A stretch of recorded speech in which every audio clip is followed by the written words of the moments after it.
Bonjour.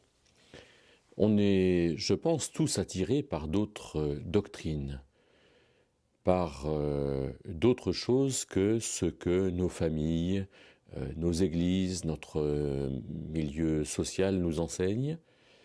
Et je pense que c'est normal. Mais dans un sens, cette connaissance de ces autres choses nous effraie. Il y a tellement de choses à savoir. Et avec Internet, on a tellement de possibilités qu'on pourrait s'y pencher dessus et s'y perdre. Mais c'est toujours intéressant de savoir ce que dit le bouddhisme, ce que disent les mormons, ce que pensent les animistes, et quelque part entrer dans cette démarche humaniste ou existentielle et essayer d'en comprendre quelque chose. Alors, c'est quand même intéressant de voir dans l'histoire du peuple d'Israël ce que les fils d'Israël ont fait de la connaissance de Dieu. Ils ont connu un Dieu qui était particulièrement présent. Je pense, par exemple, pour ce qui concerne la vie du peuple d'Israël, au début en Égypte, ils ont connu ces premiers-nés qui sont morts. Ils ont connu le fait que les Égyptiens leur donnent leur richesse. Ils ont connu le passage de la mer Rouge, la manne qui est tombée, puis l'écaille, la viande.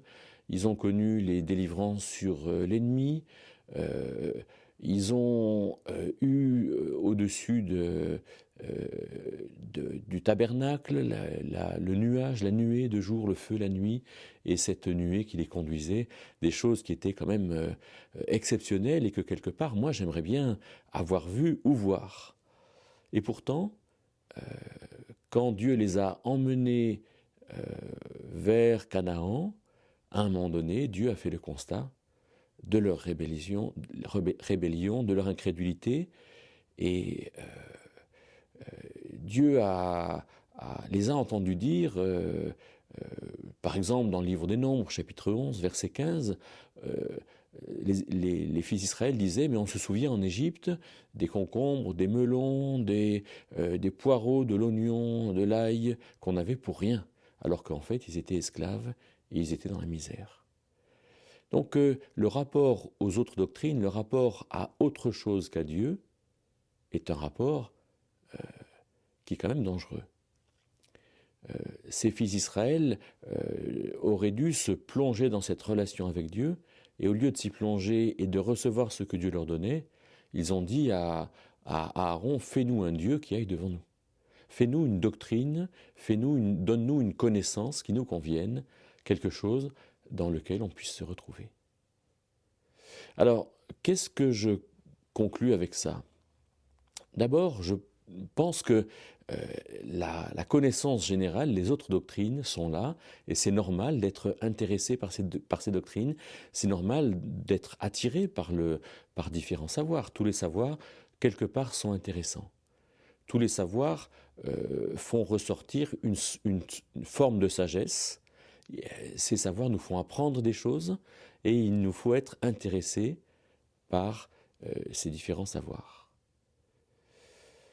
Mais en deuxième lieu, je dirais quand même que la connaissance de Dieu et la vérité de Dieu, elle est essentielle. Si les savoirs sont importants, si les autres doctrines sont importantes, connaître Dieu est essentiel. De sorte que c'est bien de s'ouvrir à finalement différentes choses sur les sociétés, sur les religions, sur les cultures, sur le sport, sur l'art. Mais s'il n'y a pas au centre de tout cela la connaissance de Dieu, alors il y a de grandes chances que nous fassions comme les fils d'Israël. Et connaître Dieu, c'est le connaître par les choses qu'il a créées, nous dit Romains 1,18, le connaître par la conscience dans ce qu'il nous reproche, le connaître dans ce qu'il a vécu pour nous en Jésus-Christ, mais aussi dans la Bible, le connaître par l'Esprit, le connaître dans la marche du peuple d'Israël.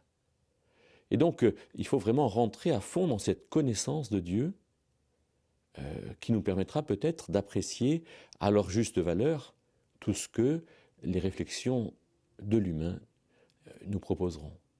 Alors, soyons concrets, soyons pratiques.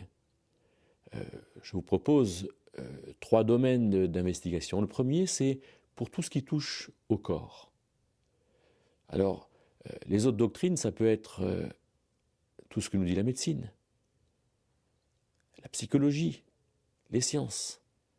Tout cela est très intéressant. Tout cela est même somptueusement intéressant parce que ça fait partie de tout ce que Dieu a créé et dans lequel il nous appelle à chercher. Mais à quoi donnons-nous de l'intérêt en premier? Est-ce qu'on en donne à la médecine, à la psychologie, aux sciences, ou en premier à la parole de Dieu qui est ce dont nous avons besoin? C'est un peu comme en Éden, Dieu avait dit « Va à l'arbre de vie, ne va pas à l'arbre de la connaissance du bien et du mal ». Deuxième champ d'investigation, c'est tout ce qui touche à l'esprit.